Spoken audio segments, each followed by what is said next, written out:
Good morning, Ram Ram, नमस्कार, जय हिंद। मैं संदीप सिवाज स्वागत करता हूं आप सभी बच्चों का आपके अपने बेहतरीन और शानदार लर्निंग प्लेटफॉर्म पर। उम्मीद करता हूं आप और आपका परिवार एकदम स्वस्थ होगा, तंदुरुस्त होगा और आप लोग अपनी तैयारी में जुटे हुए होंगे। जितने भी बच्चे आज के सेशन में मेरे साथ लाइव जुड़ चुके हैं, एक बार फटाफट मेरे को बता दीजिएगा। ऑडियो वीडियो एकदम परफेक्ट है, क्लियर है, ओके है और सब कुछ परफेक्ट है, ओके है। तो बच्चों स्टार्ट करते हैं फिर आज का सेशन। हम पढ़ रहे थे हरियाणा खेल जगत, और खेल जगत में मैंने आप लोगों को स्टेडियम से बच्चों बातें शुरू की थी कि भाई हरियाणा का सबसे बड़ा स्टेडियम कौन सा है। आप लोगों को पता लग चुका होगा कि सा सतनाम सिंह क्रिकेट स्टेडियम सबसे बड़ा स्टेडियम है, ठीक है। फिर बच्चों सिरसा में सा सतनाम सिंह क्रिकेट स्टेडियम के अलावा दो स्टेडियम और मैंने आप लोगों को बताए थे, जिसमें दलबीर सिंह इंडोर स्टेडियम है और Shaheed Bhagat Singh sports complex Sirsa Barnala road के ऊपर बच्चों ये स्थित है। उसके बाद महावीर स्टेडियम। महावीर स्टेडियम मेरे दोस्त आपसे कोई पूछ ले कि भाई ये कब बना था, तो महावीर स्टेडियम दूसरा सबसे बड़ा स्टेडियम है, इसलिए इसका निर्माण भी पूछा जा सकता है। और ये आप लोगों को बोलना है 1972 1972 के अंदर मेरे दोस्त ये बनना शुरू हुआ था। तो हम यहां पे लिख देते हैं इसका निर्माण 1972 1972 में। महावीर स्टेडियम से क्वेश्चन एक ऐसा भी बन जाता है कि भारत के अंदर यदि मैं बात करूं बच्चों जूडो कोचिंग का, तो ये सबसे बड़ा केंद्र, सबसे बड़ा सेंटर माना जाता है। तो जूडो कोचिंग का सबसे बड़ा सेंटर भारत के अंदर कौन सा स्टेडियम होगा? महावीर स्टेडियम होगा, ठीक है। इसको भी नोट करके कहीं ना कहीं आप लोग लिख लीजिएगा, यहां पर नोट करके लिख लीजिएगा कि भारत में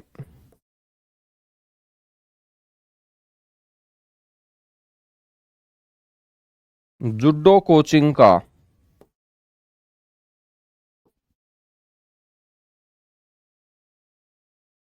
मेरे दोस्त ये सबसे बड़ा केंद्र है। भारत में जूडो कोचिंग का ये सबसे बड़ा सेंटर है आपका, ठीक है। और पहले इसे जवाहरलाल नेहरू स्टेडियम के नाम से जाना जाता था, बाद में इसका नाम 1987 में बदलकर महावीर स्टेडियम मेरे दोस्त कर दिया गया था, ये भी आप लोगों को पता होगा, ठीक है। इसके अलावा हमने अर्जुन स्टेडियम पढ़ा, द्रोणाचार्य स्टेडियम पढ़ा, एकलव्य स्टेडियम। एकलव्य स्टेडियम बहुत बाद में बना हुआ स्टेडियम है। मनोहर लाल खट्टर जब हरियाणा के मुख्यमंत्री थे तब मेरे बच्चों 2017 में इसका उद्घाटन किया गया था। तो एकलव्य जो स्टेडियम है ये बाद का बना हुआ स्टेडियम है, इसलिए एक बार इसका उद्घाटन भी यदि आप याद कर लोगे तो अच्छी बात होगी। इसका उद्घाटन 2017 में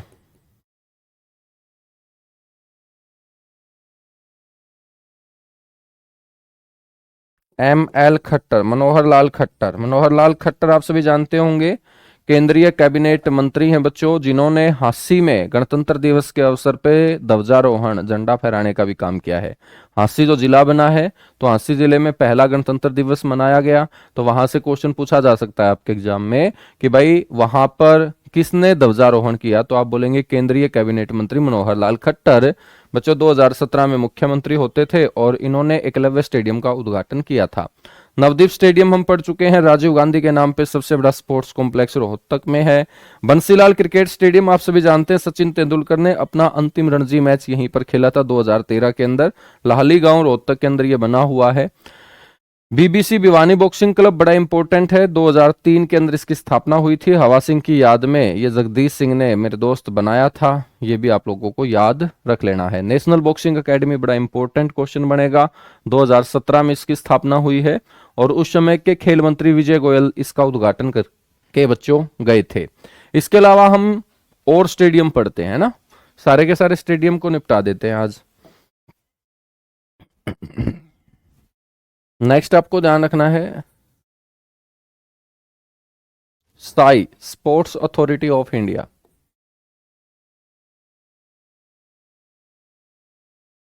साई गिरी सेंटर हिसार।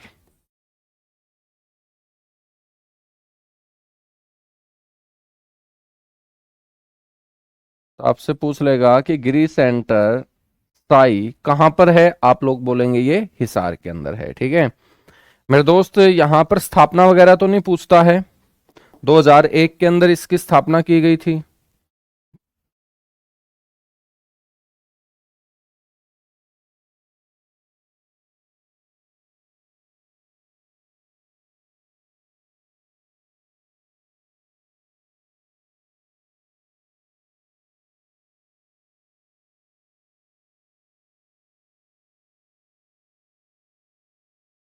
इसकी स्थापना जो है ना वो 2001 में की गई थी। ठीक है, हम यहां पर बात करते हैं बच्चों, इसी सेंटर के अंदर साक्षी मलिक जो अपनी बहुत बड़ी रेसलर रही, ओलंपियन रेसलर, साक्षी मलिक के नाम पर यहां centre of excellence for wrestling स्थापित किया गया है। तो Sakshi Malik centre of excellence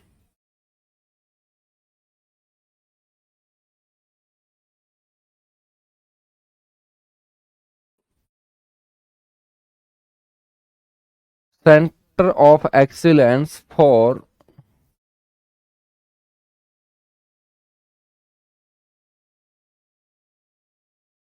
wrestling मेरे दोस्त यहां पर क्या की गई है, स्थापित की गई है। ठीक है, इसके अलावा मेरे दोस्त हम यहां पर बात करेंगे एक स्पोर्ट्स कॉम्प्लेक्स HAU हिसार के अंदर भी है, CCSHAU बोलेंगे इसे, चौधरी चरण Singh Haryana agriculture university sports complex.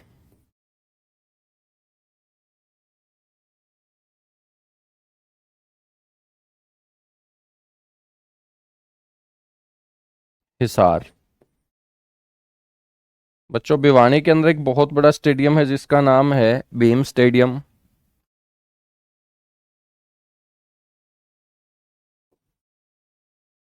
Bhim stadium,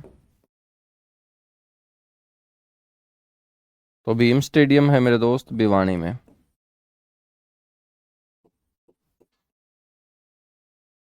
इसके अलावा करण स्टेडियम याद रखना है आपको।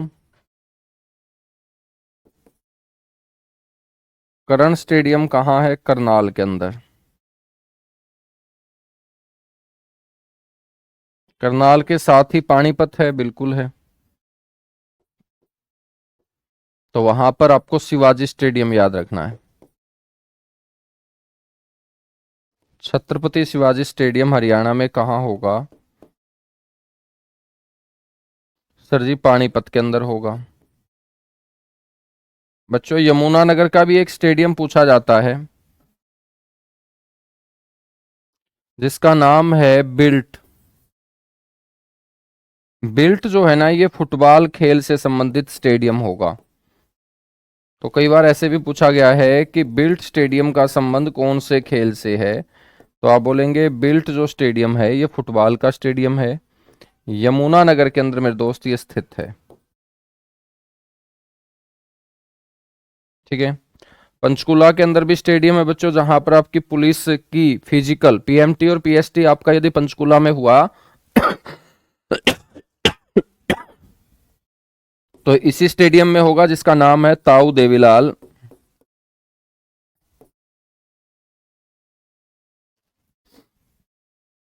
स्टेडियम। तो ताऊ देवीलाल स्टेडियम जो है पंचकुला।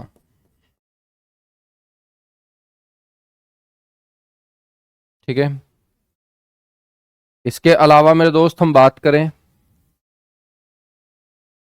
सरदार वल्लभ भाई Patel cricket stadium.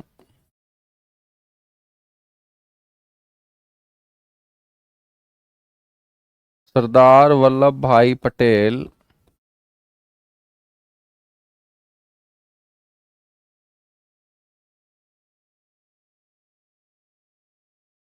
Cricket stadium मेरे दोस्त ये महर्षि दयानंद विश्वविद्यालय MDU रोहतक के अंदर बना हुआ क्रिकेट स्टेडियम है। और MDU रोहतक ऐसी पहली यूनिवर्सिटी है भारत के अंदर सरकारी जिसका खुद का इंटरनेशनल लेवल का क्रिकेट स्टेडियम भी है, और उसका नाम वल्लभ भाई पटेल के नाम पे रखा गया है। ठीक है, इसके बाद मेरे दोस्त जहां आरा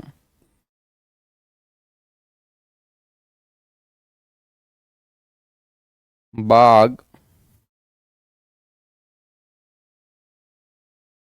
खेल स्टेडियम। तो आपसे कोई पूछ ले कि जहां आरा बाग खेल स्टेडियम कहाँ है, तो आपको बोलना है झज्जर में। और मेरे दोस्त झज्जर के इस जहां आरा बाग खेल स्टेडियम का नाम अब बदलकर क्या कर दिया गया है? इसको अब महर्षि दयानंद खेल स्टेडियम के नाम से जाना जाता है।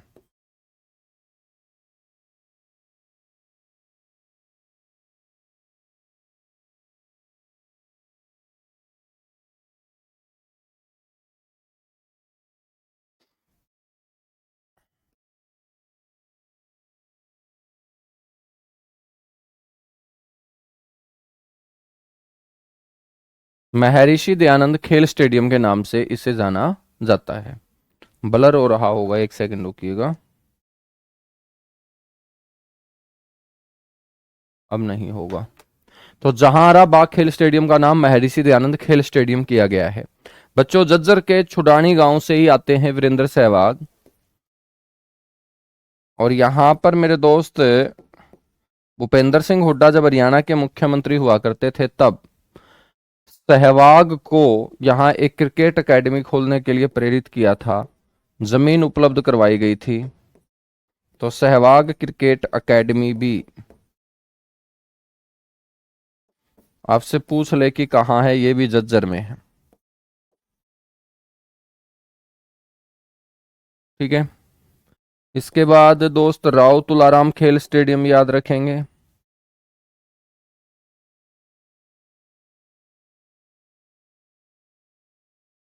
राव तुलाराम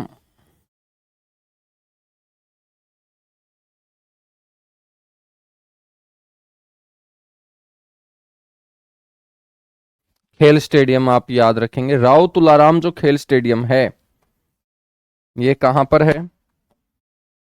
रेवाड़ी के अंदर। बच्चों, एक इंडोर स्टेडियम भी है दीनबंधु छोटू राम के नाम पर।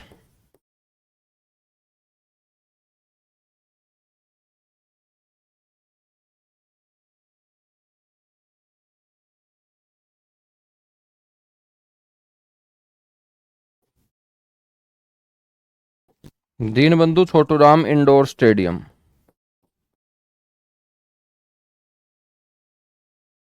ये कैथल के अंदर है। ठीक है। एक आपको ध्यान रखना है, राजा जनमेग खेल स्टेडियम। और राजा जनमेग ने जो यज्ञ करवाया था सांपों को खत्म करने के लिए, बच्चों वो कहाँ करवाया था? तो आप सभी को पता होगा इस कहानी के बारे में कि भाई अपने पिता की मृत्यु का बदला सांपों से लेने के लिए राजा जनमेग ने हरियाणा के सफिद्दों में एक बहुत बड़े यज्ञ का आयोजन करवाया था। तो राजा जनमेग का जो संबंध होगा वो कहाँ से हो जाएगा? सफिद्दों से हो जाएगा। कहाँ से हो जाएगा? सफिद्दों से। कीजिएगा एक बार फटाफट नोट। इसके बाद फिर बाकी बचे हुए जो हमारे खेल स्टेडियम है उनको हम डिस्कस करेंगे दोस्त।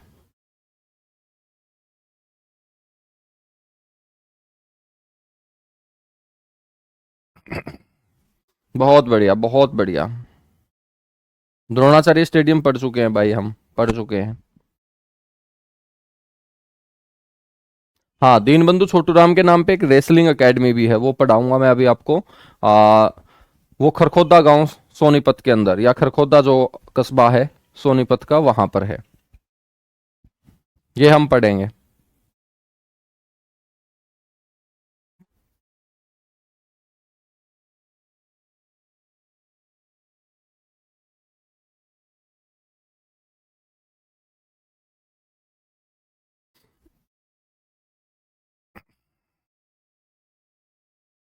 बहुत बढ़िया, बहुत बढ़िया, चलेगा। नोट कर चुके हो? आगे बढ़ेंगे फिर।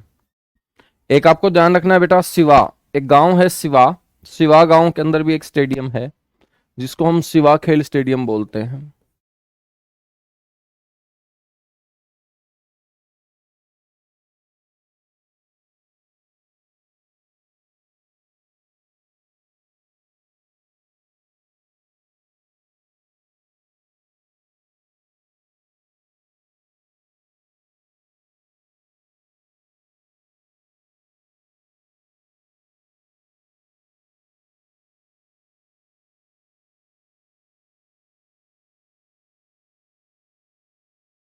सिवा गांव पानीपत।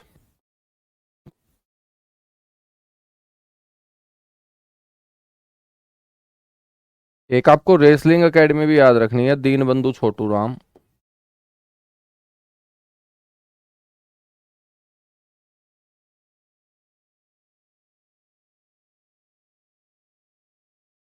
Deenbandhu Chhotu Ram wrestling academy.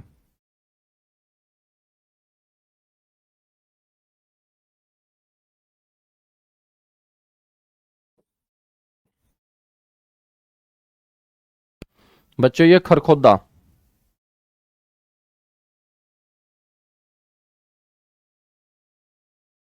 और खरखोदा कहाँ है सर? सोनीपत में।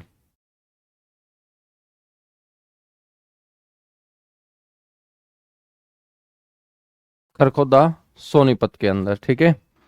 मोतीलाल नेहरू स्पोर्ट्स स्कूल भी है, जो अब स्पोर्ट्स यूनिवर्सिटी में कन्वर्ट हो चुका है। मोतीलाल नेहरू खेल विश्वविद्यालय हम बोल देंगे। मोतीलाल नेहरू के नाम पर बच्चों स्पोर्ट्स यूनिवर्सिटी जो है वो अपने हरियाणा के राई सोनीपत के अंदर है। तो मोतीलाल नेहरू स्पोर्ट्स यूनिवर्सिटी कहाँ होगी? राई के अंदर। राई सोनीपत।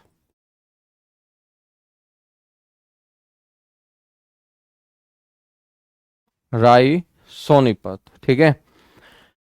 हम बात करें यहां पर मोतीलाल नेहरू जो स्पोर्ट्स यूनिवर्सिटी है ना, ये अपने देश में दूसरी स्पोर्ट्स यूनिवर्सिटी है दोस्त।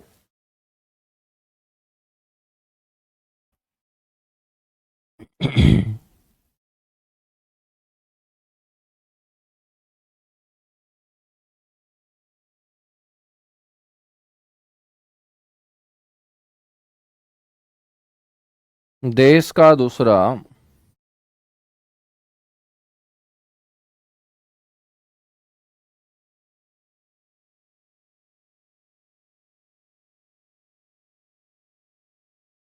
खेल विश्वविद्यालय है मेरे दोस्त, ठीक है। तो आपसे पूछ ले कि भाई पहला जो खेल विश्वविद्यालय है कहाँ पर, तो हम बोल देंगे मणिपुर के अंदर। पहला कहाँ पर? मणिपुर के अंदर, ठीक है। इसके बाद आपको याद रखना है जवाहरलाल नेहरू हॉकी स्टेडियम।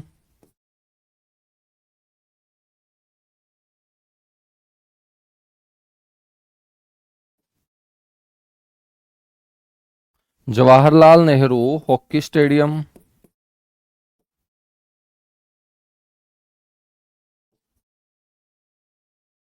तो मेरे दोस्त ये गुरुग्राम के अंदर है।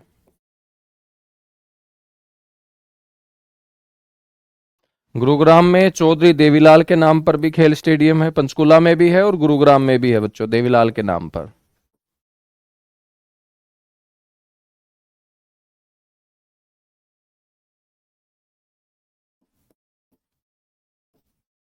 चौधरी देवीलाल जो स्टेडियम है ये आपको ध्यान रखना है पंचकुला में भी हमने पढ़ा, तो मेरे दोस्त गुरुग्राम में भी, ठीक है। इसके अलावा आपको याद रखना है DLF golf course.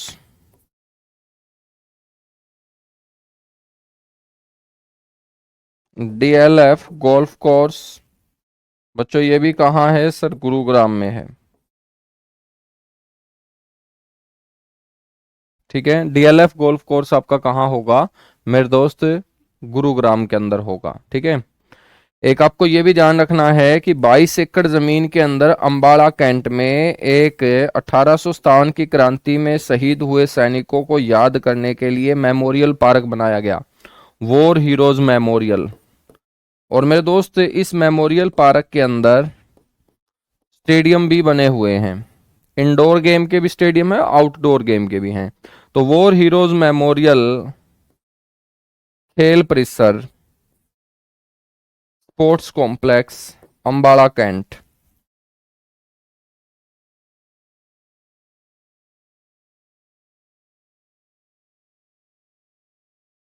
Ambala cantt, ठीक है ना। और वॉर हीरोज मेमोरियल जो खेल परिसर है इसके अंदर मेरे दोस्त आपको एक तो फुटबॉल और एक साथ के साथ तैराकी यानी कि स्विमिंग,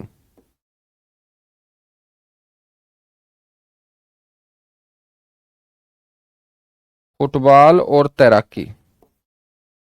तैराकी आप सभी को पता है इंडोर गेम है मेरे दोस्त, ठीक है ना। जहां छत होती है वहीं पर तैराकी करते हुए आपको नजर आते होंगे। अच्छा, आपके आसपास का मौसम कैसा है? बारिश वाला मौसम हो रखा होगा ना। मेरे यहाँ अच्छी वाली बारिश से शुरू हो चुकी है।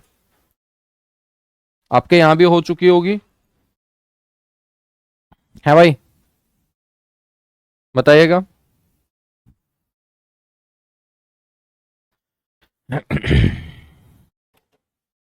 जबरदस्त बारिश शुरू हो चुकी है भाई, वाह। वही शिशु है। वाह बेटा वाह। सर सफेदो कहाँ है? अच्छा, सफेदो का भी नहीं पता, कहाँ गया सफेदो अपना? ये रहा सफेदो, जींद में है मेरे दोस्त। हरियाणा से ही हो? पक्का? सफेदो तो यार तुमने सुना होगा ना, सफेदो। सफेदों से बच्चों विधायक हैं दादा राम कुमार गौतम। अब दादा राम कुमार गौतम को यदि तुम नहीं जानते तो फिर राजनीति में मेरे दोस्त आप किसी को अच्छे से नहीं जानते होंगे।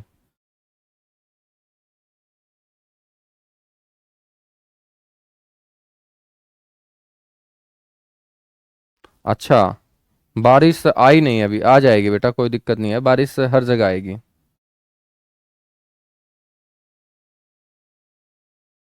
सर पुलिस एक्ट कब कराओगे बेटा? ये टॉपिक कंप्लीट होने के बाद, मतलब मिसलेनियस पार्ट कंप्लीट होने के बाद पुलिस वाला तुम्हें डेटा मैं सबसे पहले कवर कराऊंगा। ठीक है, बहुत उतावले हो रखे हो तुम पुलिस वाला डेटा पढ़ने के लिए।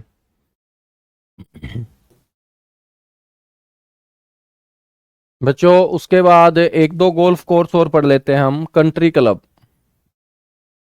और यदि तुमने याद नहीं किया ना वो, फिर मैं पूछूंगा तुम लोगों को।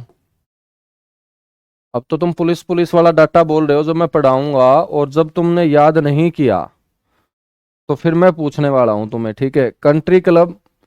सर जी पुलिस वाला कराओगे तो फिर हम बोल देंगे एग्रीकल्चर एनिमल हस्बेंड्री कब कराओगे, क्योंकि सर हमें तो बोलने से मतलब है। यानी कि मेरे वाली टेंशन भी तुमने खुद ले रखी है। कंट्री क्लब गोल्फ कोर्स ये आपका नू के अंदर है, मेवात में। तो सिलेबस की चिंता टीचर को होती है। तुम टीचर वाली चिंता भी, खुद वाली चिंता भी, ऐसे तो बेटा तुम परेशान ही हो जाओगे। हर किसी की चिंता लेके घूमोगे तो कंट्री क्लब गोल्फ कोर्स कहाँ है? नू मेवात के अंदर।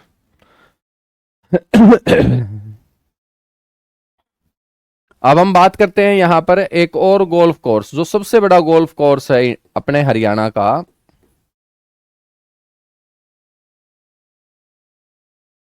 इसको हम बोलेंगे अरावली गोल्फ कोर्स। और अरावली गोल्फ कोर्स कहाँ होगा मेरे दोस्त? अरावली क्षेत्र में होगा, फरीदाबाद।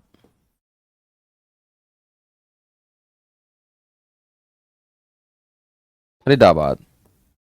अरावली गोल्फ कोर्स याद रखना है आपको, ये सबसे बड़ा गोल्फ कोर्स है प्रदेश का।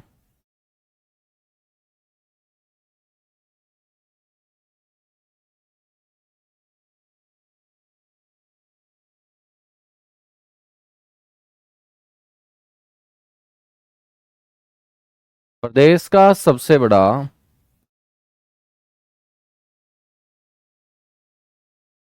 गोल्फ कोर्स है। बच्चों फरीदाबाद के अंदर बड़े बड़े खेल स्टेडियम हैं। जैसे हम बात करेंगे, शूटिंग रेंज है बच्चों फरीदाबाद में। जो निशानेबाज हैं, अच्छे अच्छे निशानेबाज, वो फरीदाबाद में पक्का प्रैक्टिस करते हुए नजर आएंगे आपको। चाहे मनु बाकर का नाम ले लो, अभिनव लोहान का नाम ले लो, है ना।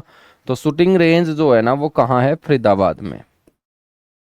फरीदाबाद का जो सेक्टर 12 है ना बच्चों, वहां पर एक बहुत बड़ा खेल स्टेडियम है। उसको हरियाणा राज्य खेल परिसर बोलते हैं। आवाज सुनाई दे रही है बारिश की? झमाझम बारिश की आवाज सुनाई दे रही है।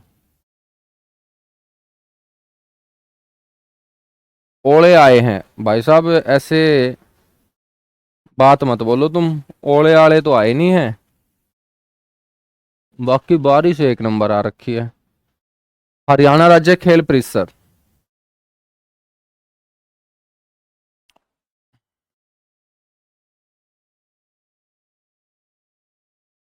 हरियाणा राज्य जो खेल परिसर है मेरे दोस्त, ये फरीदाबाद में ही है। और फरीदाबाद में आप लोगों ने क्रिकेट का स्टेडियम भी पढ़ा होगा, पक्का पक्का पढ़ा होगा, क्योंकि पेपर में पूछा गया है। राजा नाहर सिंह, राजा नाहर सिंह क्रिकेट स्टेडियम।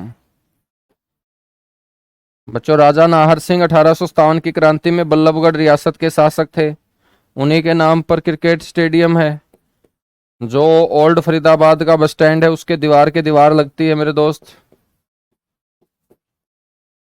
है ना, बिल्कुल लगती है सर दीवार के दीवार। तो फरीदाबाद के अंदर है राजा नाहर सिंह क्रिकेट स्टेडियम। आपसे कोई पूछ ले कि भाई साहब कब बना था ये, पहले तो आपसे ये पूछेगा कि इसको हम अन्य किस नाम से पुकारते हैं। तो मेरे भाई, इसको मयूर स्टेडियम भी कहा जाता है।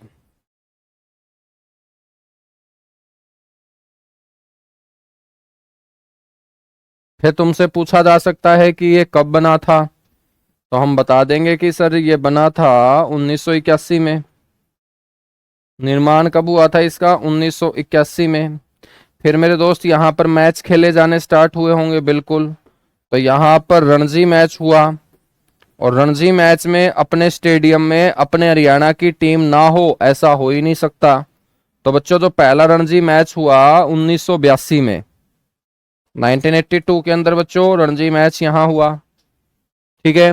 1982 में दो टीमों के बीच मैच हुआ। मैच हमेशा दो टीमों के बीच ही होता है, ये नई बात नहीं है।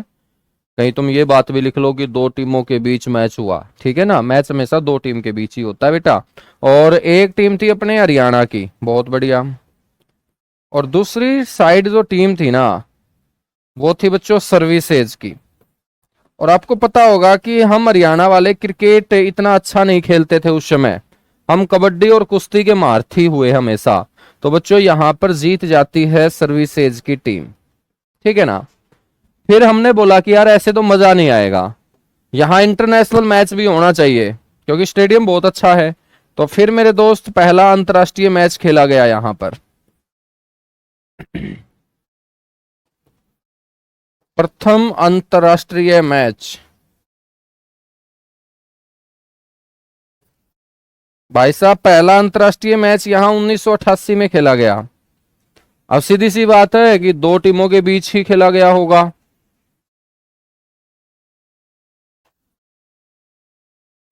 के कहने लग रहा है भाई, क्लास शो नहीं हो रही। बेटा हो जाएगी क्लास शो, आंखें तो खोल तू। आंखें बंद करके पढ़ रहा होगा रजाई में। अच्छा, बाद में शो नहीं होती क्या? चलिएगा, ये एक बार क्लास के बाद मैं प्रॉब्लम तुम लोगों की पहुंचा दूंगा। भाई साहब, खतरनाक बारिश आ रखी है, एक बार गेट बंद कर लेता हूँ, आवाज बहुत ज्यादा है।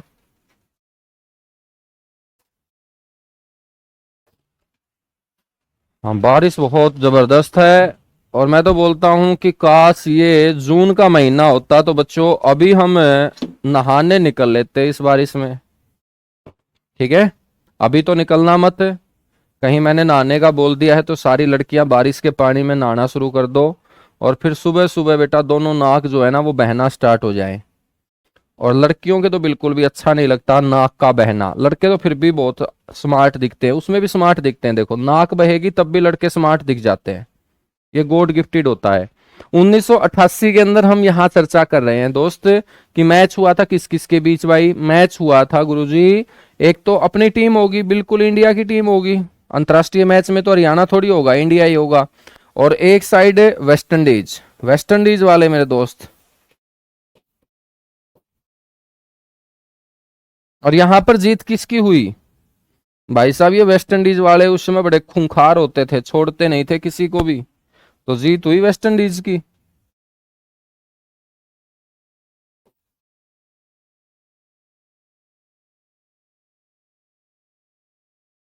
हाँ देखो, सारे के सारे, बहुत बढ़िया।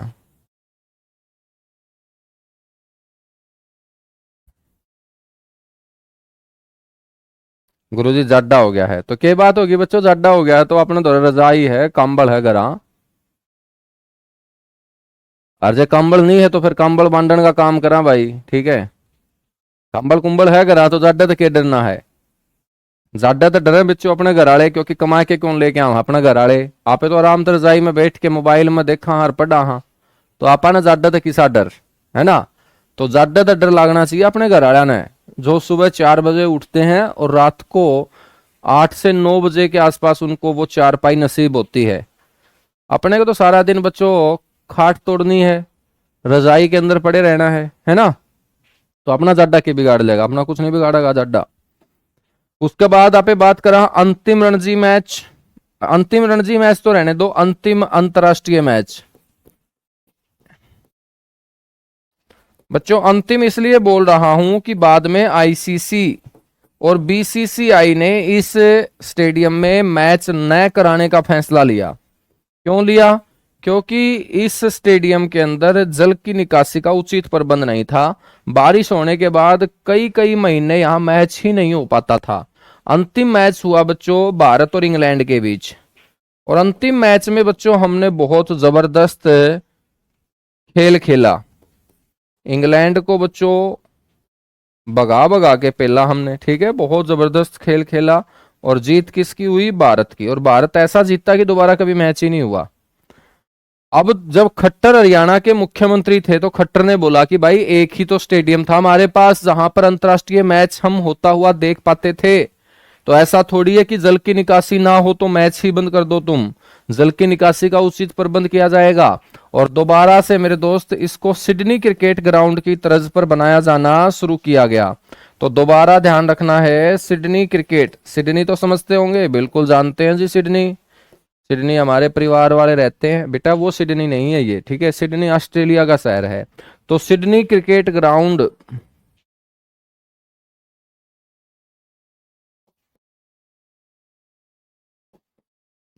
की तर्ज पर बच्चों इसको बनाया जा रहा है, ठीक है ना। कर दोगे? कर देंगे काम। करो फिर फटाफट नोट। अच्छा एक दो स्टेडियम और बता दूं, कोई स्टेडियम नहीं छोड़ेंगे बच्चों। जिस स्टेडियम में तुम रेस लगाने जाते हो वो भी लिखवा दूंगा, पेपर में पूछे या ना पूछे लेकिन लिखवा पक्का दूंगा। तेजली स्पोर्ट्स कॉम्प्लेक्स,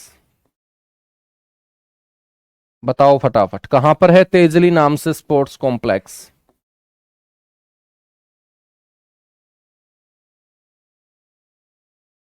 मेरे भाई तेजली जो नाम से स्पोर्ट्स कॉम्प्लेक्स है,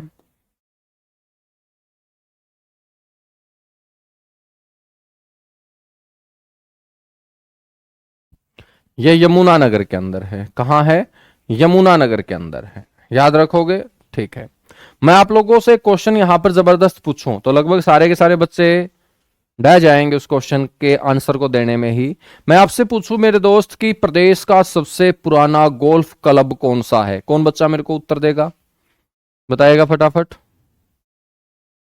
बताओ फटाफट। हाँ हाँ बेटा, सोनीपत के अंदर भी स्टेडियम पढ़ाऊंगा मैं, ना टेंशन ले। सोनीपत वाले को टेंशन हो गई कि हमारे यहाँ स्टेडियम है ही नहीं। है तुम्हारे यहाँ भी सुभाष स्टेडियम, सोनीपत के अंदर है, पढ़ेंगे वो भी।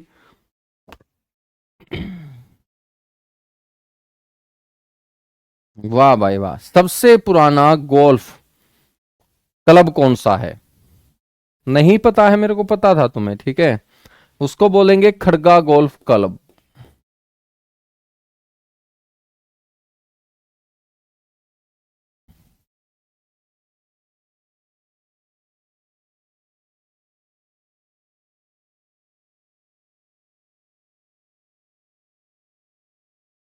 उसे हम बोलेंगे Khadga golf club. Khadga golf club बेटा अंबाड़ा के अंदर। देखो कितने अच्छे अच्छे क्वेश्चन बता रहा हूं। मान के चलो कि ये पेपर में क्वेश्चन पूछ ले तुमसे, तो सिर्फ कौन से बच्चों का ठीक होगा? जो यहां पर पढ़ रहे हैं उन्हीं बच्चों का ठीक होगा बस, ठीक है। बाकी सारे के सारे जो है ना वो कलाबाती खाएंगे मेरे दोस्त। तो ये क्लब सबसे पुराना है, तो इसका निर्माण भी तुम्हें बता देता हूं 1891 में। और ये प्रदेश का सबसे पुराना, 2 क्लास में और खेल जगत कंप्लीट होगा।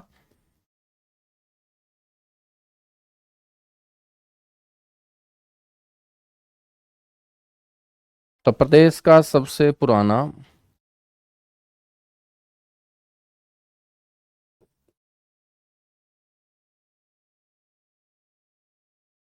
प्रदेश का सबसे पुराना गोल्फ क्लब है मेरे दोस्त ये। ठीक है ना, याद रखोगे? याद रख लेंगे सर। एक सुभाष स्टेडियम मैंने अभी आपको बताया, कहां पर? सोनीपत में, ये भी याद रख लेना।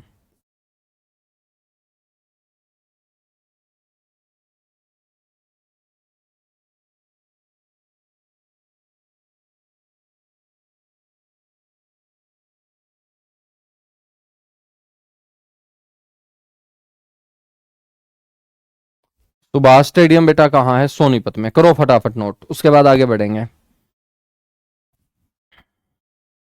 गुरु जी महेंद्रगढ़ रह गया। महेंद्रगढ़ आले भाई खेता में खेल रहे हैं और कोई स्टेडियम नहीं है महेंद्रगढ़ आले हो। तो हमें अपना आसपास का मंत्री आगे जाया करो भाई, कया करो कि महाराज भी बनवा दो खेल स्टेडियम। हमारा जो मास्टर है वो महेंद्रगढ़ का जब नाम आवा है कोई खेल स्टेडियम नहीं लिखवांदा। हमने थोड़ी थोड़ी बेइज्जती फील हुआ है। तो बल्कि इसी सी बात हमें जाके करया करो ना मंत्री आ गए। कद करोगे तामे? और इतने बड़े हो लियो हो तो तमें सवाल पूछा करो मंत्री यहाँ पे। करो फटाफट नोट। सर जी पलवल में भी है, पलवल में भी लिखवाऊंगा भाई। पलवल वाले ने बेइज्जती को नहीं फील होने दूं, ना टेंशन ले। पलवल में भी लिखवाऊंगा। सर जी सबसे बाद में कौन सा स्टेडियम बना है?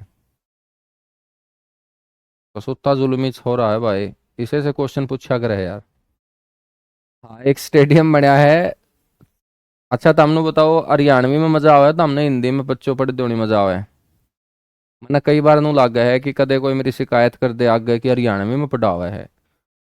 हिंदी में पढ़ाना चाहिए था क्योंकि डेमो तो हिंदी में हुई थी।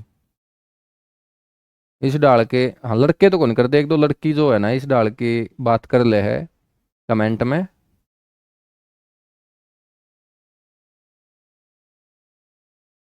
हाँ शिकायत ना कर दियो किते भी, तम देख लियो। ठीक है, जे कर दी तो हमने शिकायत है। या स्टेडियम फिर उल्टे सुल्टे पढ़ाऊंगा या सोच लियो तुम। ठीक है। ठीक है। हाँ तो फिर you Raja Nahar Singh stadium पढ़ाएंगे आप कित पंचकुला में, जे तो हमने शिकायत कर दी तो। या तो हम ध्यान रख लियो मेरी बात। खास तौर पर जितने भी छोरी क्लास में जुड़ रही हैं, ठीक है। छोरे तो मैंने मेरा पक्के भाई है मेरे, ये तो मैंने बचा लेंगे। चलो भाई आगे आ जाओ, फिर 2 स्टेडियम और है और उसका बाद चर्चा करांगे कि मैं फिर नई। बल्कि अगला स्टेडियम तो हमने, एक भाई ने पूछा है कि सर जी सबसे नया स्टेडियम। देखो नया स्टेडियम का क्वेश्चन तो कोई नहीं पूछा जाओगा, लेकिन जो सबसे बाद में 2018 के अंदर एक स्टेडियम का उद्घाटन करके आए थे अनिल विज, चंद्रशेखर आजाद के नाम से वो स्टेडियम है। ठीक है, तो चंद्रशेखर आजाद खेल स्टेडियम मेरे अकॉर्डिंग तो भाई बड़ा बाद में सब तय लास्ट में जो स्टेडियम हरियाणा में उद्घाटन होया है वो यो है चंद्रशेखर आजाद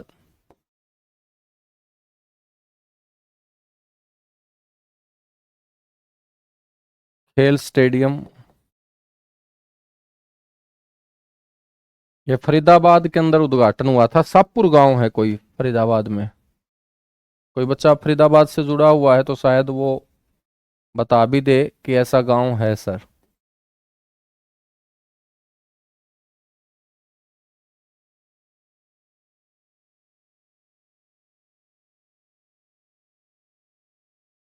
ठीक है ना, और इसका उद्घाटन 2018 में अनिल विज ने किया था बच्चों।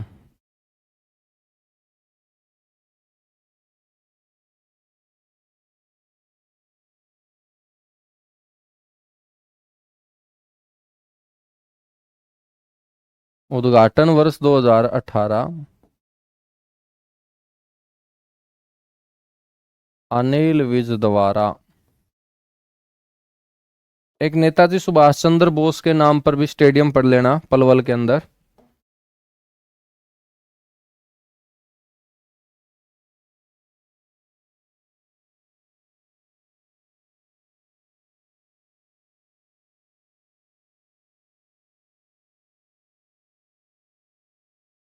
नेताजी सुभाष चंद्र बोस स्टेडियम।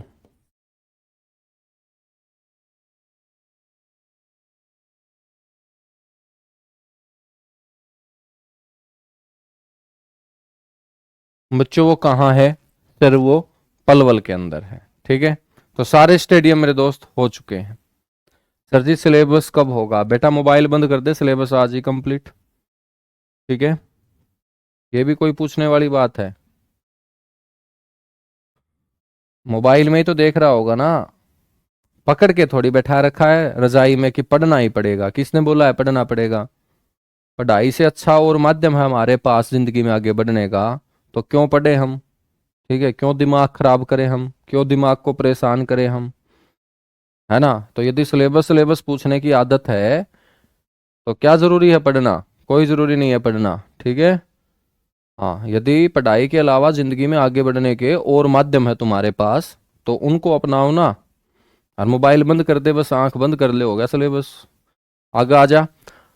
बच्चों अब हम चर्चा करेंगे हरियाणा में खेल नीति की। सारे स्टेडियम मैंने बता दिए हैं तुम्हें। जिस दिन तक बैच खरीदो हो ना उसी दिन तक यह बात पूछनी शुरू करो हो, सिलेबस कब होगा गुरुजी, सिलेबस कब होगा? तो बेटा सिलेबस तो आराम से होगा, अपने तय समय सीमा पे होगा।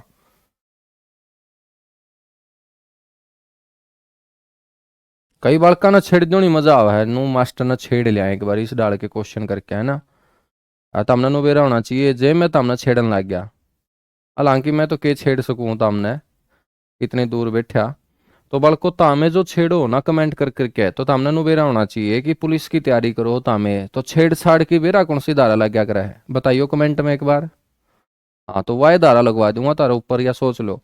खेल नीति की हम बात करेंगे बच्चों। खेलों को बढ़ावा देने के लिए देखिएगा अलग अलग समय पे अलग अलग सरकारों ने काम किया, लेकिन सबसे पहले खेल नीति लेके आने का जो श्रेय हम हरियाणा में देंगे वो ओम प्रकाश चौटाला को देंगे। किसको देंगे? ओम प्रकाश चौटाला को देंगे। ठीक है, तो ओम प्रकाश चौटाला की इसमें वर्ष 2001 में हरियाणा खेल नीति बच्चों लागू हुई थी,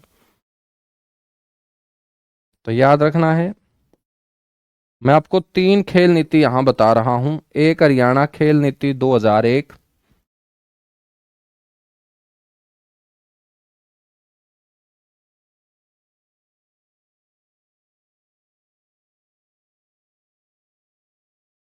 हरियाणा स्पोर्ट्स पॉलिसी 2001 बोलते हैं इसको। ठीक है, यदि आप लोगों से कोई पूछ ले कि भाई किसके समय ये लागू हुई थी, तो बच्चों चौधरी ओम प्रकाश चौटाला, जो सिर के ऊपर हरे रंग का खंडवा पहन के बच्चों आते थे रैलियों में, वही। आजकल तो बच्चों नहीं आते हैं क्योंकि यमराज जी के पास जा चुके हैं। चौधरी ओम प्रकाश चौटाला जी बहुत तगड़े राजनीतिज्ञ हुए हैं, सबसे ज्यादा बार सीएम के तौर पे शपथ ली ओम प्रकाश चौटाला ने। ठीक है,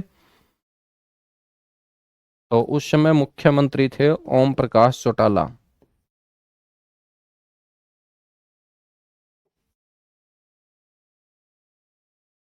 बच्चों उसके बाद हरियाणा खेल नीति 2009। 2009 में मुख्यमंत्री कौन? चौधरी भूपेंद्र सिंह हुड्डा।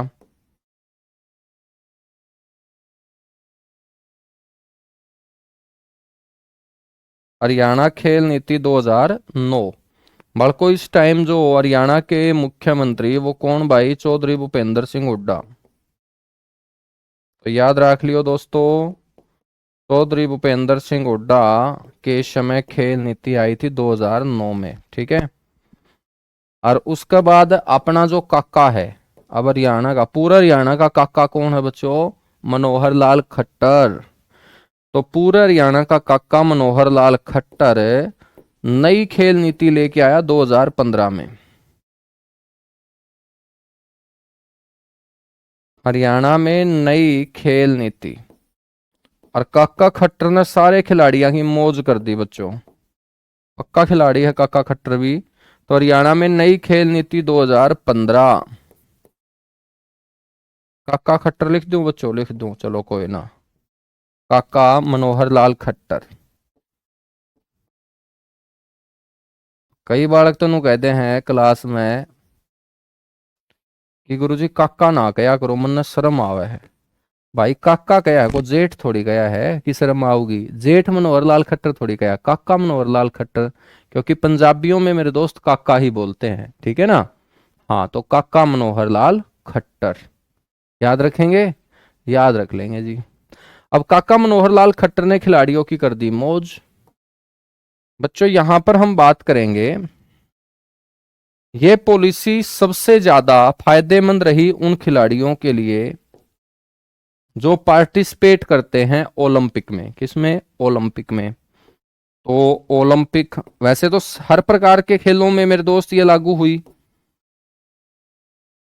लेकिन ओलंपिक खेल जो सबसे बड़े खेल हैं। फिर हम बात करेंगे बच्चों एशियन गेम,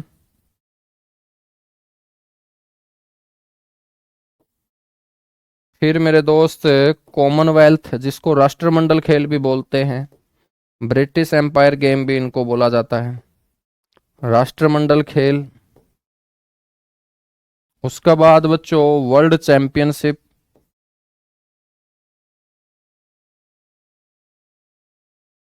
वर्ल्ड चैंपियनशिप,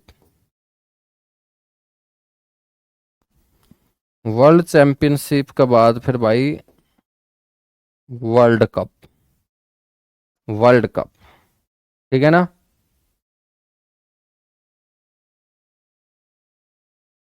ठीक है, हाँ जी बिल्कुल ठीक है। सर जी एक अवार्ड तो उसे भी देना चाहिए जो मेरे दिल के साथ खेल गई। भाई ठीक हो गया, वह बच गई बेचारी, ठीक है। नहीं तो नौकरी तो नहीं लगता, सारा दिन इस डाल के कमेंट करे जावे है।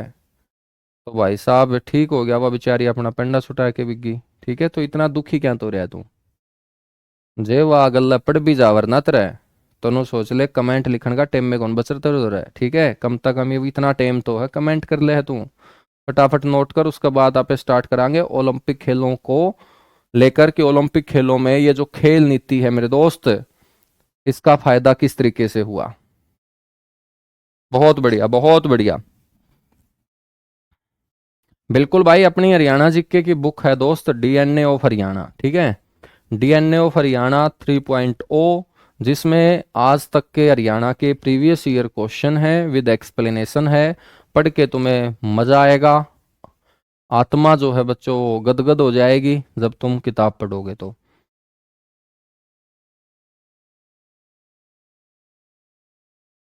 अच्छा फटाफट कमेंट करके बताओ, मजा आ रहा होगा तुम लोगों को पढ़ के। एक बार सारे के सारे बच्चे बताइएगा, जितने भी बच्चे मेरे साथ जुड़े हुए हैं, शानदार जबरदस्त जिंदाबाद।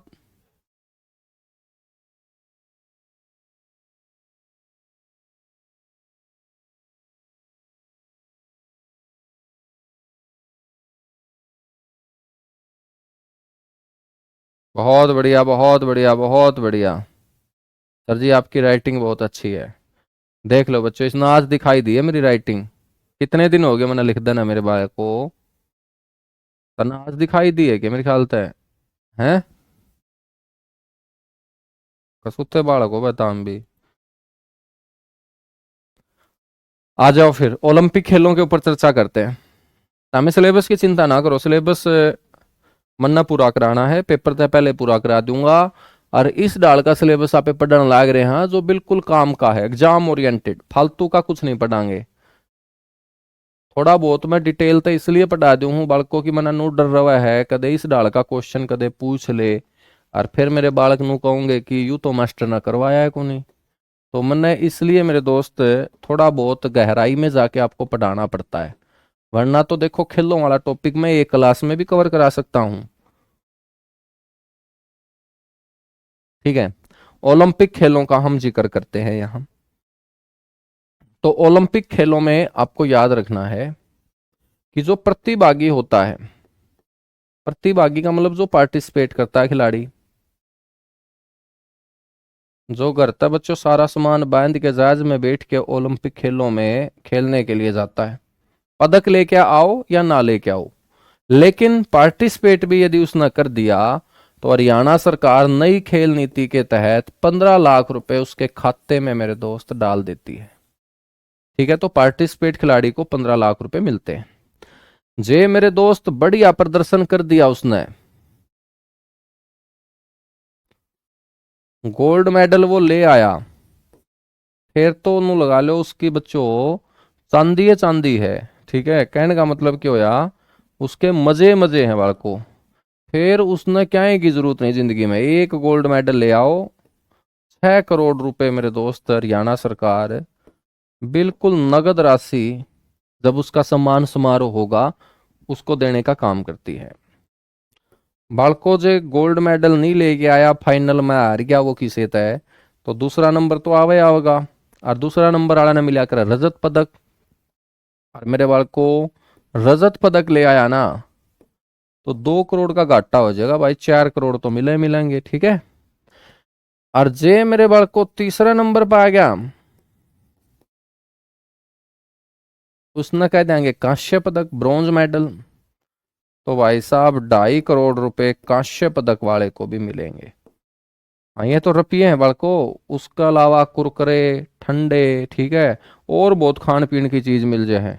ठीक है, हाँ कदे तो मैंने सोचो गुरु जी बस इतने मिले हैं, थोड़े कोने होंगे 6 करोड़। ठीक है, लिखण में और बोलन में तो थोड़े लगेंगे तो हमने, लेकिन जब सरकार देवे है ना भाई साहब, जिद मेरा बाटा सरकार ने। ठीक है,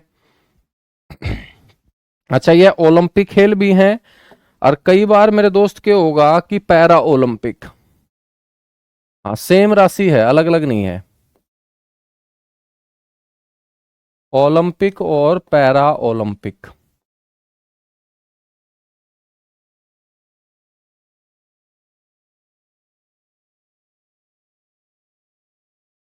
ठीक है, उसके बाद आ जाओ मेरे दोस्त कौन से गेम, एशियन गेम। भाई एशिया एशिया के जो देश हैं वह पार्टिसिपेट करया करे इन खेलों में, एशियन बोल दिया, या मेरे लाडले बाल को पैरा एशियन बोल दिया। अब एशिया एशिया में भी जो भारत का झंडा फहरा देगा, झंडा फहराने का मतलब है बाल को लठ गाड़ देगा खेला में। ठीक है, मतलब पहला दूसरा तीसरा इनाम झटका ही झटका है। तो मेरे दोस्त सामने भी ना होना चाहिए भाई कि कोई भी खिलाड़ी जो पार्टिसिपेट करेगा, देखो पार्टिसिपेट करेगा तभी तो पदक लेके आओगा। तो प्रतिभागी जो खिलाड़ी होगा ना, नई खेल नीति 2015 के तहत जो काका मनोहर लाल खट्टर के समय लागू हुई हरियाणा में, मेरे बाल को 7.5 लाख रुपये ओलंपिक के पार्टिसिपेट खिलाड़ियों से आधे 7.5 लाख रुपये। ठीक है, जे उरा कोई गोल्ड मेडल ले आवे, स्वर्ण पदक ले आवे, तो तमने बेरा होना चाहिए भाई आधे कर दो, 6 करोड़ का आधा कितना हो जाएगा बाल को, गुरु जी 3 करोड़ हो जाओगा। बस ऐसे पहचान बनानी है कि भाई ओलंपिक की आपने याद रख लिए, उसके बाद आप आधे आधे कर देंगे। रजत पदक, रजत पदक में बाल को ओलंपिक के आधे को नहीं करने, तो हमने कहते 4 करोड़ की जगह 2 करोड़ छाप दो बाल को, इसके आधे करने हैं। गोल्ड मेडल का आधा 1.5 करोड़ रुपये, बहुत बढ़िया भाई, याद हो जाओगा ना, याद हो जाओगा। अर्जिया पे बात करा कांस्य पदक की दोस्त, कांस्य पदक, तो फिर तो हमने 1.5 करोड़ का आधा कर देना है भाई, 75 लाख होगा। कई बालक तो दो तो भाग देने लाग जे है। ठीक है, तो 75 लाख रुपये कर लोगे याद, कर लेंगे गुरु जी। कॉमनवेल्थ पा जाओ बड़को, कड़ा जो तमें कॉमनवेल्थ पा जाओ, कॉमनवेल्थ, या इसको हम राष्ट्रमंडल खेल भी बोल देते हैं।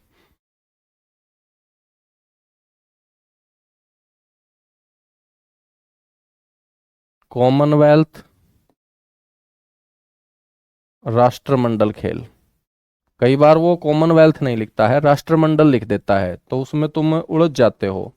कॉमनवेल्थ या राष्ट्रमंडल खेल ऐसे खेल होते हैं जिनके अंदर सिर्फ उन देशों के खिलाड़ी पार्टिसिपेट करते हैं जिनके ऊपर अंग्रेजों ने शासन किया। अंग्रेज कौन से, यूरोप महाद्वीप वाले अंग्रेज। ठीक है ना, हाँ। तो बच्चों इंग्लैंड ने जिन जिन देशों के ऊपर शासन किया, उन देशों के जो खिलाड़ी है ना, वो क्या है यहाँ पर बच्चों पार्टिसिपेट कर सकते हैं। अब पार्टिसिपेट कर सकते हैं तो सर जी कॉमनवेल्थ गेमों में जो प्रतिभागी खिलाड़ी होगा,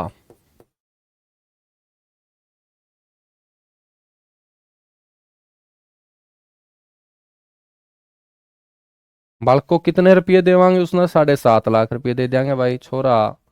कॉमनवेल्थ खेल के आओगा तो 7.5 लाख रुपये देने बने हैं। और जे छोरे ने गाड़ दिया लठ, स्वर्ण पदक। बालक को 1.5 करोड़ रुपये, देखो इसका आधा कर देना है, ठीक है ना। हमने यहां पर इसका आधा किया है, तो अब कॉमनवेल्थ में हम एशियन गेम के गोल्ड मेडल का जो विजेता होगा उसको जो राशि मिलती है उसका आधा कर देंगे। आधा कर देंगे तो बालक को 1.5 करोड़ रुपये लिख देंगे, बिल्कुल लिख देंगे गुरुजी। और जे मैं तारपा पूछ लूं बालको भाई रजत पदक आला तक तामे कितने रुपये देना पसंद करोगे। गुरुजी हम तो एक भी नहीं देना पसंद करा। बालको 1.5 करोड़ का आधा 75 लाख रुपये भाई, ठीक है, 75 लाख। उसके बाद मेरे दोस्त कांस्य पदक आ जो ब्रॉन्ज मेडल, और कांस्य पदक विजेता को तामना दे देने हैं 50 लाख रुपये। और फिर उसका सिर पुचकार दियो तम, ठीक है, क्योंकि हरियाणा में बड़को सिर पुचकारे बिना पीसे नहीं दिए जा करते, ठीक है। तो तामे किते जाओगे रिश्तेदारी में तो तामे देखियो पहला पीसे देंगे फिर सिर पुचकारेंगे। तो ताम भी वो काम कर दियो, कर दोगे वो काम कर देंगे, ठीक है। बहुत बढ़िया। अब आप बात कराएंगे वर्ल्ड कप की। लास्ट वर्ल्ड कप हो चाहे वर्ल्ड चैंपियनशिप हो, वर्ल्ड कप या वर्ल्ड चैंपियनशिप, तमने नु तो बेरा होना चाहिए कि वर्ल्ड कप और वर्ल्ड चैंपियनशिप है 4 साल में एक बार खेली जाओ है बालको, इसका आयोजन 4 साल में एक बार कराया जाओ है। तो कर क्रिकेट का वर्ल्ड कप। हाँ बच्चों आप बात करा तो प्रतिभागी को यहां पर भी रुपये मिल जावे हैं 7.5 लाख। 7.5 लाख तो नीचे तो के देवांगे, ठीक है। अमीर देश अपना भारत, प्रतिभागी को 7.5 लाख। गुरु जी गोल्ड मेडल लेके आवत तो, बालको गोल्ड मेडल लेके आओगा ना तो मिल जाओगे कितने गुरु जी, 25 लाख रुपये बस। तो भाई साहब इसमें खिलाड़ी भी से होया करें जो ज्यादा दमखम कौन लगता, ठीक है। स्वर्ण पदक पर 25 लाख रुपये थोड़े हो जाए, 25 लाख बहुत हो जावे। हमें सरकारी नौकरी करोगे 25 लाख पूरी उम्र इकट्ठे नहीं होने तर पे। और ये एक पदक जीत के ले आओगे बल्को, ठीक है। ना गुरुजी लागे पाछा हमें भ्रष्टाचार का ऐसा काम कर देंगे, भ्रष्टाचार नहीं फैलाना है। आजकल तो हम देखते होगे ना भाई, कोई 1500 रुपये रिश्वत लेता था चाहे कोई 5,000, तो भ्रष्टाचार तो बिल्कुल नहीं करोगे क्योंकि तमने बिना पर्ची बिना खर्ची नौकरी मिलेगी। तो बच्चों तमने रिश्वत का जो है ना 50 का नोट भी नहीं पकड़ना है, तमें याद देख लियो, ठीक है। हाँ रजत पदक, क्योंकि रिश्वत 50, 100, 50 लाख ये नहीं देखती। रिश्वत एक गंदी आदत है, एक बार तामना जे लेने शुरू कर दिए रुपये फिर बच्चों तामना रात में भी नींद नहीं आओगी जे कोई दिन ईसा लिकड़ गया नहीं कि भाई आज तो आपा ने कोई 50, 100 रुपये थे को नहीं। कोई फायदा नहीं सोन का जिंदगी मान का, क्योंकि आज का दिन खाली लिकड़ गया। तो इस डाल के विचार मेरे दोस्त फिर आए जाओगे दिमाग में, ठीक है। काश्य पदक आया ना 15 लाख रुपये,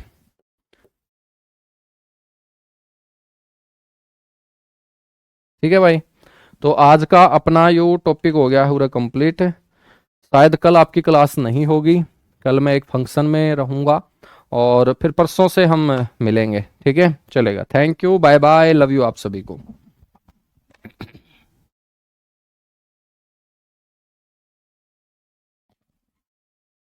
ओलंपिक में सबसे ज्यादा राशि कौन सा राज्य देता है, देखो अन्नू नाम की लड़की ने एक अच्छा क्वेश्चन पूछा है।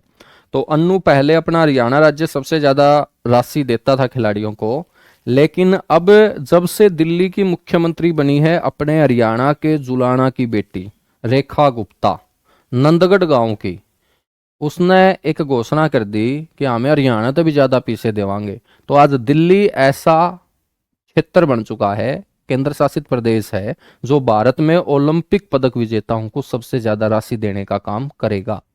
हालांकि उसका बाद ओलंपिक कोई आया नहीं है, लेकिन उसके खेल पॉलिसी के अंदर सबसे ज्यादा राशि देने का काम है, ठीक है।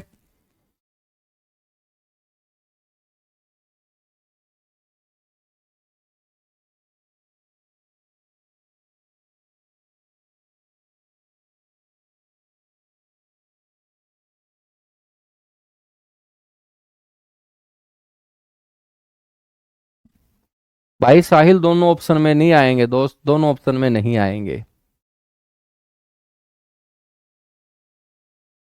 सर जी रिश्वत नहीं लेंगे, क्या चाय पी सकते हैं? तो बेटा ये चाय से शुरू होगा, फिर बाद में तूने कहोगा भाई एक बहू का सूट भी लिया दिए, फिर नु कहोगा बहू जो है वह झुमके मांगे है, झुमके भी करवा दिए। तो बेटा रिश्वत ऐसे ही तो शुरू होती है। मतलब तुमने रूट बदला है, बस तरीका बदला है तुमने। ठीक है ना, तो रूट बदलने को हम ये थोड़ी बोलेंगे कि हमने रिश्वत नहीं ली। चलिएगा, बाकी मिलते हैं, बाकी का ज्ञान अगली क्लास में देंगे। Thank you.